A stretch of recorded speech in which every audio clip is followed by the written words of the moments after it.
सावस्रि सोलोंथाइ खोन्दोखौ जौगाहोनायनि फारसे बिटिसि सरकारनि जागायनाय आगान।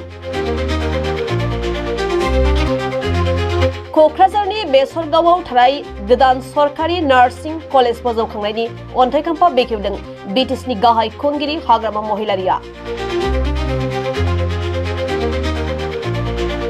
क'क्राझारनि देबोरगाव बेसरगावआव थानाय क'क्राझार मेडिकेल कलेजनि साखाथियाव थांनाय 2023 इं मायथाइयाव फसंजानाय क'क्राझार सरकारि नार्सिं कलेजाव गोबां हिन्जावसाफोरा नार्सिं सोलोंथाइ लागासिनो दं।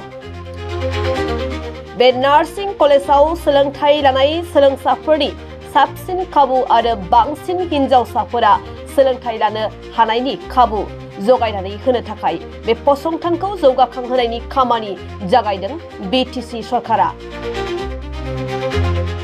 बेनिनो 8 कौटि आरो 4 कौटि रांजों गोदानै बिल्डिं लुफुंनायनि थाखाय बिटिसिनि गाहाय खुंगिरि हाग्रामा महिलारिया अन्थाइखाम्फा गायसननानै होयो।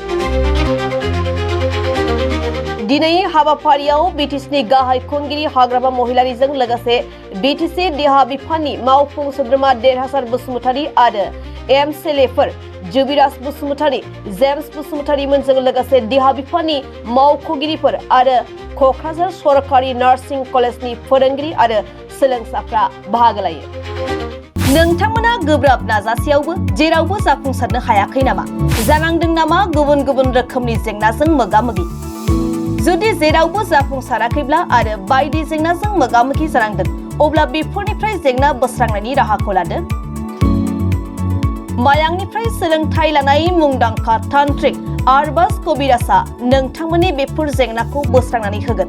बयनिबो गेजेराव सोमजिबाय थाग्रा जेंनाफोर जेरै सोलोंथाइ लानायाव सोमजिनाय जेंना, हास्थायब्लाबो साख्रि मोनैनि जेंना, फालांगियाव जेंना सोमजिनाय, हा-हुनि जेंना, बिसि-फिसायनि गेजेराव दावराव-दावसि जानाय, मोजां मोनलायनायाव हेंथा सोमजिनाय जेंना, जुलि जानायनि उनाव गथ' मोनैनि जेंना, फेग्रा एबा निसा मुवा लानायखौ गारहोनायनि राहा, सुथुरनि गाज्रि नोजोरखौ दानगारनाय, जुलि जाखांनायनि उनाव गुबुनजों मोजां मोनलायनायनि सोमोन्दो लाखिनाय, राजखान्थि बिथिङाव जेंना, बायदि बायदि जेंनाफोरखौ गैया खालामनायजों लोगोसे गोसो बोनो हानाय गोहोनि ताबिज एबा राजमुहिनि ताबिजखौ मुंदांखा आरबाज कबिराजनिफ्राय मोननो हागोन।